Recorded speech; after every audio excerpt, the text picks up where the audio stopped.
Hi, and welcome to our Mackems Walk. It's a 20-minute review of all things Sunderland, based on how they do, of course, in the Premier League. We've assembled a Premier team this year in Dylan and Charlie to review everything that goes on with the Black Cats. Thank you very much for watching. 8 years it's been since Sunderland hosted a Premier League game, and this Saturday that all ends as we've got the Hammers visiting for the first game of the season. How are we doing, fellas? Season ticket arrived now, Dylan. Does it feel real? Yeah, just came through the other day, so it's starting to sink in now. I think it's very exciting because my first year as a season ticket holder was the season after we last got relegated from the Premier League. So I've only ever seen us absolutely stinking the gap out. So this will be my first Premier League match as a season ticket holder, which I'm very much looking forward to. Well, I tell you what, there's not going to be any stadium louder than the Stadium Light, I'd imagine, Charlie, coming this Saturday. Excited for it? Yeah, I can't wait. I've missed it, but only a week to go. Well, not even 6 days to go now. Then we're back. Tell you what, it feels like that Wembley game was like, it must feel to you like it was just yesterday, I'd imagine, but for others it must have felt like 7 months ago. We've also got Andy coming on in a minute, a Hammers fan, who's going to give us a preview of how they're shaping up as well, so glad to have you along with us. But let's review pre-season for a little bit, shall we, before we get into Saturday's game. Dylan, how have we looked? There was a game today, wasn't there? How's it been looking? Are you happy with where we're at ahead of the curtain going up? Do you know what it is? I don't want to sound really boring, but pre-season does not bother me in the slightest. I've stopped paying attention to what happens in pre-season when we used to see Hemir score absolute worldies and convince ourselves he was the next best striker, and then turned out rubbish. I've seen a lot of people unhappy with how they played today. But I mean, it was the second team. The first team won their game yesterday, so I'm not too bothered about the day. But I think we've got a clear indication of how we're going to be lining up in terms of starting 11 there come Saturday. So, yeah, just looking forward to getting started now. Yeah. Charlie, has there been many tweaks, you think, defensively anyway, for in terms of what you've been watching? Because obviously this is a faster league. You get more pacey wingers, more balls coming at you. I mean, from what I've seen, I don't think it's been as different as I thought. I thought they would have started pre-season and showing like how to play and kind of sitting back a lot, but they haven't. They've been pressing really high, which I was a bit like, all right, fair play. I mean, they're going to try and have a go by the looks of it. There's some nice patterns of play from the first team lot. Like all the new signings look to have clicked very quickly, and the squad's getting there. I mean, we really need defenders, but it's getting there, and I'm feeling positive. Yeah, I mean, the pundits' predictions to both of you have had, some of them have had Sunderland in 17th, with Leeds and Burnley going down and sending Brentford down with them. Of all the pundits and predictions, of the three that have come up, everyone seems to be saying you guys are going to do better than Leeds and Burnley. I think that's just because of the amount of money you spent. They don't seem to have moved much in the market in comparison, Dylan. I mean, I don't know if it's necessarily the money spent in terms of the financial figure. It's more just the quality of signing that came in. I think it's sort of a 50-50 split of people who are going, oh, that's really good business. They're making loads of good signings.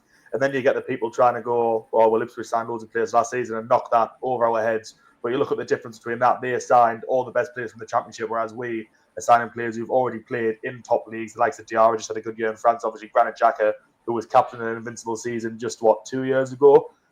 So I think especially with some of the free signings as well, like Masuaku, I think we're finding a very nice blend of people who've been at the level and done it, and also these exciting young players who are obviously going to contribute to like the model where we develop them on and sell them high. But yeah, I just think it's really exciting business, and I think in terms of compared to the other two promoted teams, I think our squads and our style of play are probably, as it stands, the most well suited to try and stay up. Obviously, still a few weeks left in the window. I'm expecting Leeds to have a strong end to the window.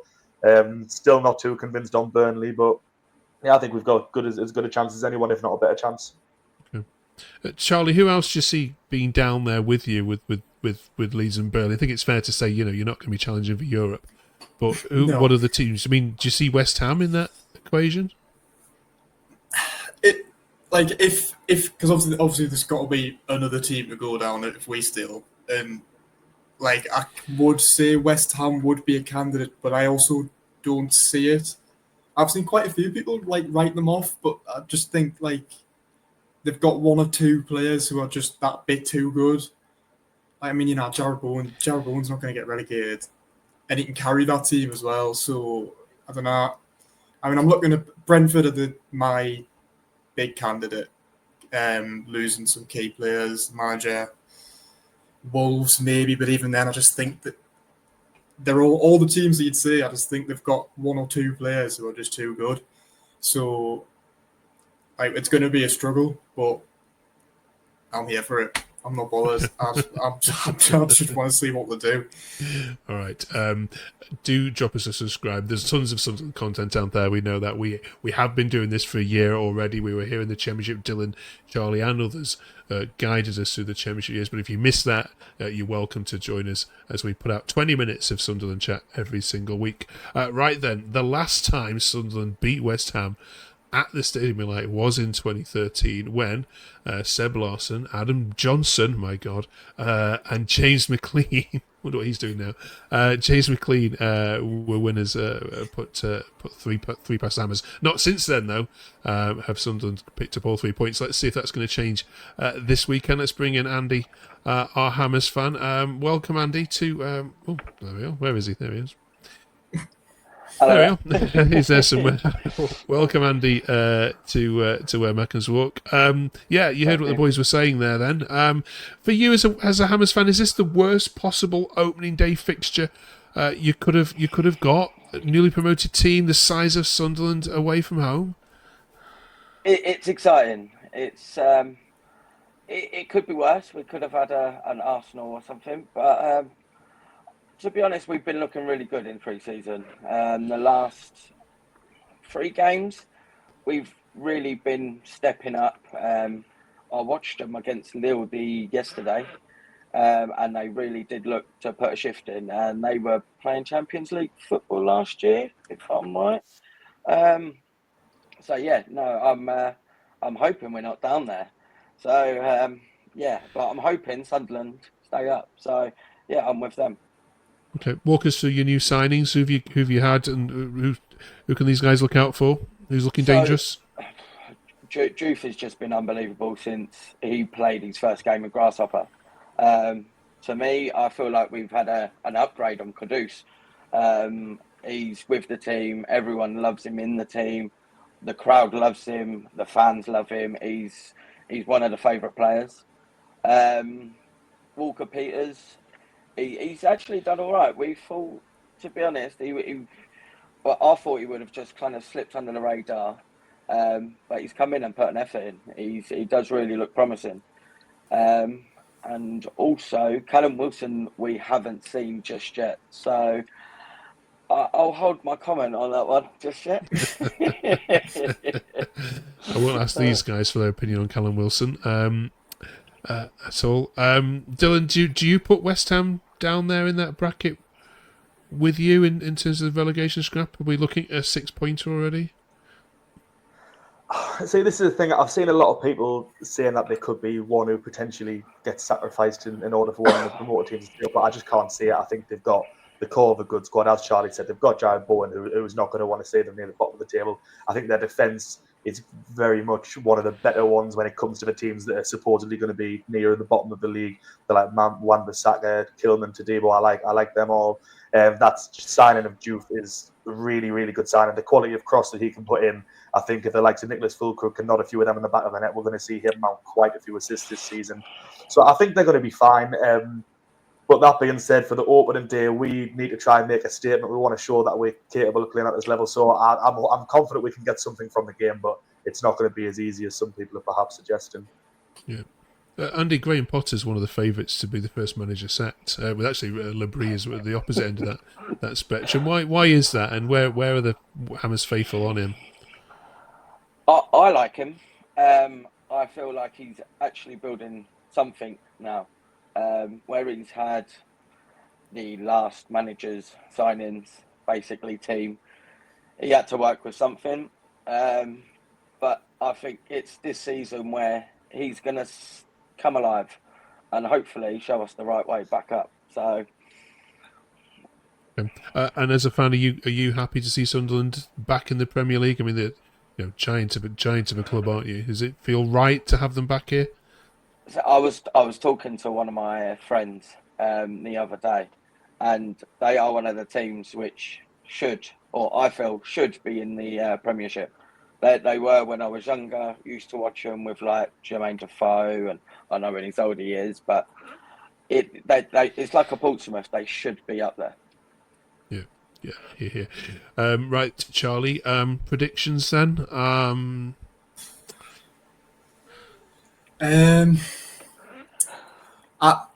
have a feeling it's going to be a bit like what our first game back in the Championship was like. We drew 1-1 with Coventry. I mean, they're not going to have Victor Gyökeres up top to make us think we're in real trouble every week if this is the caliber of player we're up against. But I mean, they've got Bowen, but it was a bit different. I think it'll be 1-1. I think it's going to be a draw, quite a tight one. I'm not going to be too optimistic yet, but I think 1-1. But that might change by Saturday. Right, Dylan, would you take that 1-1? I would absolutely snap it. And I think that would be a really good way to start, just getting even at least a point, because then you look at the other two games in the month, on paper are probably more winnable than this game. And I do see a world where we end the first month with 7 points upwards. So I would take a draw, but I think at home we can win it. I'm not saying we will. It'll be very difficult, but if we get this lad from Getafe in who's going to head everything away just like Dan Pollard, if we just get enough clearances, keep it out that box with all them dual crosses, maybe we can hit a 1-0. Okay, Andy. With the calibre of how Fulkrug's playing, Juve, Bowen, I want to say 3-1. 3-1, yeah. Optimism, right. Cheers, Andy. Thanks for joining us on this. Wish you well for the season, my friend. All right, good to meet you. Thank you very much. See you later, thank you. Cheers. See you later. Going to be absolutely fascinating. In terms of the transfer window, what's left then, guys? What are you expecting to happen? What do you absolutely need before we close this window? I think they still need 2 centre backs. I know. I think Labrie said that after today's game. I think he said that he wanted 2. So I assume that Getafe, I don't know how to say his name, the Paraguayan fella from Getafe, and maybe another one. I think they could probably still use another right back, because as much as I do rate Niall Huggins, I just think he's going to get injured every time he plays. So it's that, and then I think they still need a right winger, like a proper right winger, because I like Patrick Roberts, but not enough, and I'm not sure Talby's a natural on the right from what I've seen. I might be wrong, but yeah, I think they could just do with someone who's just got that bit extra on that side.